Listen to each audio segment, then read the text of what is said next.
Another day of market chaos brought to you by the DNC and their failed policies. This market is a Las Vegas casino. In the end, all bubbles crash and burn, and usually lose 90% of their value. Stocks at astronomical values that have no sales or have small sales and lose money will all crash to the ground. Bitcoin is just trash too, and in the end all of this trash will lose 90% of its value. Just hyped up trash. All the fools holding on will lose everything. Enjoy if you believe in this fake stuff. You are just being foolish and being conned. In the end you will find out how foolish you've been. The entire house of cards that defines the US economy rests on the foundation of the dollar's reserve currency status. Lose that, and the economy topples. In the face of record-high employment years after the end of the Great Recession, the Fed's worship of Wall Street kept them engaging in massive borrowing and kept the system awash in artificially cheap money. Meanwhile, mom and pop retiree ate their seed corn because they could not earn interest on their money, as zombie companies were propped up. Now the Fed has no choice but to keep rates low but has no ammo to make a meaningful rate cut that would help us weather this storm. The Fed's action has destroyed price discovery, creative destruction, and free markets in general. With revenues massively down and stratospheric private and the public debt, we will have to raise taxes at the worst possible time. Oh well, at least we had that tax cut for the ridiculously rich, which did not trickle down.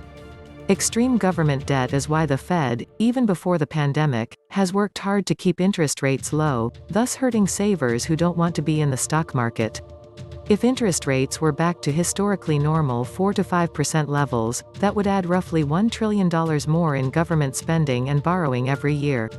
The government would have trouble due to increased risk of default, paying back its loans, and/or getting its bonds sold, further raising the interest rates and debt needed to attract treasury bond buyers.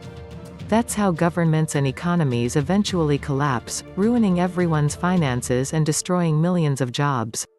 Spending has to decrease substantially to prevent this future outcome. Start by eliminating all 2,300 federal subsidies, deliberately hidden in many federal departmental budgets and not detailed in its own individual departmental budget as it should be, so that you and I cannot see this fiasco of unnecessary government spending, which is estimated to be about $1 trillion a year. The current inflation in the US is between 8 and 12% per year, according to John Williams. This means that about 50% of your savings, pensions, and income have been stolen over the past 5 years and transferred to a ruling cabal of thieves, crooks, and degenerates of this world. Everything is rigged, and the Western world is now built on endemic lies as far as the eye can see. Truth and morality have been purged from America by the vilest and evil people on earth. The fake government statistics and the high stock market prices convince the sheeple that everything is okay. Even the consumer inflation data is bollocks.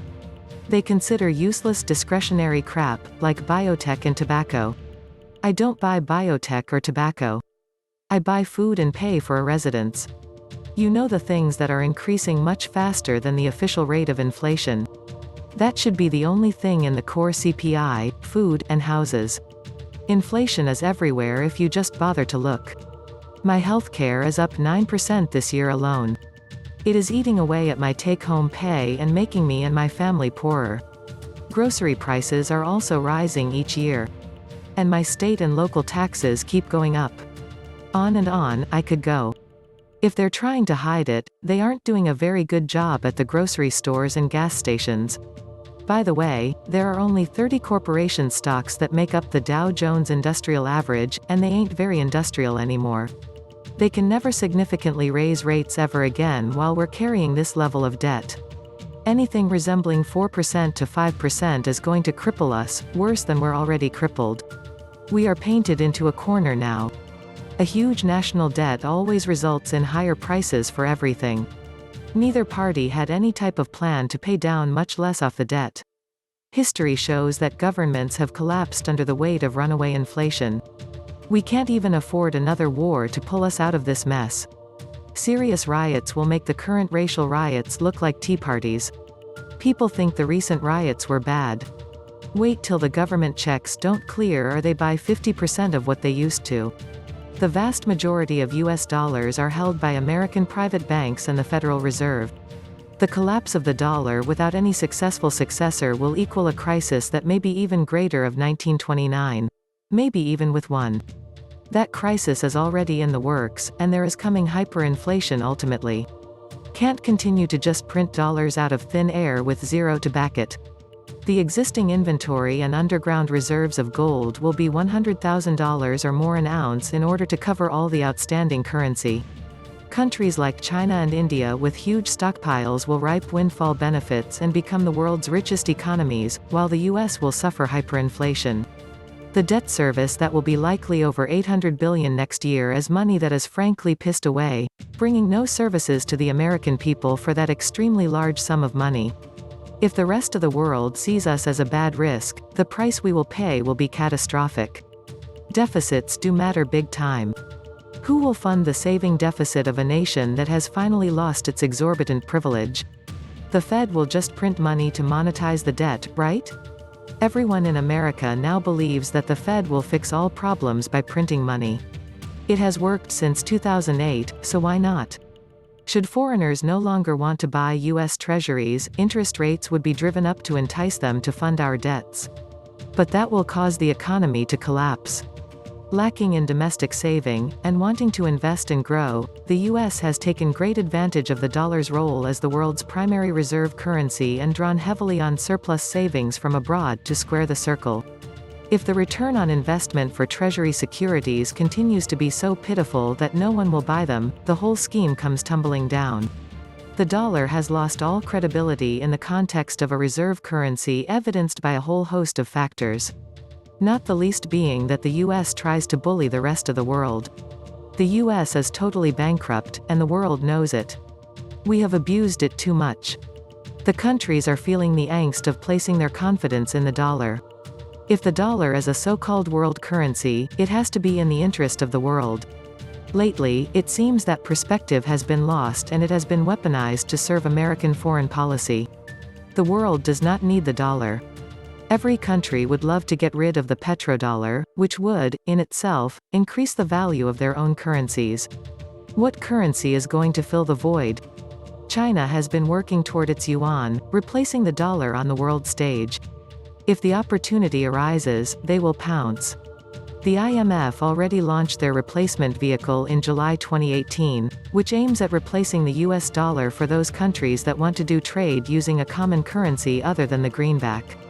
IMF's distributed ledger technology has been in place for 3 years now. This replaces the US dollar for trade between nations. It's already a done deal for the dollar as the reserve currency. China's BRICS SWIFT move to remove the petrodollar as the world's currency, their expanding economic growth versus the US dollar's GNP to debt ratio of 107% when over 77% signals fiat money collapse, and their expanding global military presence threaten the 1% elite's world dominance, power and monetary control. The dollar will eventually collapse. Don't forget inflation, with trillions of dollars being injected into the economy and negative interest rates on the horizon. What does that mean for stashing cash or equities? A current American strategy in foreign policy has been to threaten banks facilitating trade with countries like Iran and Venezuela. This has been noted by the rest of the world, and alternatives to SWIFT and the US dollar are being implemented. The dramas with Libya, Iraq, Iran, and Venezuela relate to the sale of oil for something other than the petrodollar. The US dollar is vulnerable to the development of replacement energy sources. The use of the dollar as a geopolitical weapon has led to the situation where it is being replaced in trade deals. At some point, a lot of dollar-denominated financial paper will end up back in the US prior to a reset. Current trends show that both China and Russia have been divesting US paper. The dollar has about 3 years of life left before there will be a fatal crash. The decline of the dollar's purchasing power has a 95% correlation to the federal deficit, which is exponentially climbing. At the present time, the economy was stunned by the shutdown, but soon more dollars will be pursuing fewer goods and services. Inflation will begin to rise, and at some point, the global credit markets will collapse, at least with respect to the dollar. I don't know about you, but the price of some foods has already doubled. My guess is the dollar has less than 3 years before it is replaced. It's called a currency reset, and we're having one in the next few years. This will finally solve our toilet paper shortage. Got gold, silver, cows, bullets, land, anything but fiat. There should be an international currency, hopefully partially backed by gold. This will prevent endless quantitative easing, and governments will no longer just be printing monopoly money without limits, which has resulted in zero and even negative interest rates. Produced in finite quantities by the sweat of men, gold and silver stand as sentinels to protect the wealth of astute investors in times of currency mismanagement and debasement that is occurring today. Yet only about 1% of the population owns any, outside of jewelry, ironically due to brainwashing by financial institutions, and those with a vested interest in keeping your wealth in the bubble stock, bond and real estate markets. Buy US silver eagles and gold eagles all you can, now that their prices are still very low, due to commercial bank shorting, and you will not regret it. Soon silver and gold prices will really explode as all of the paper money being generated looks for a safe undervalued place to invest in. Most won't listen to what I am saying, but you will remember I told you this, and it is backed by cold hard facts.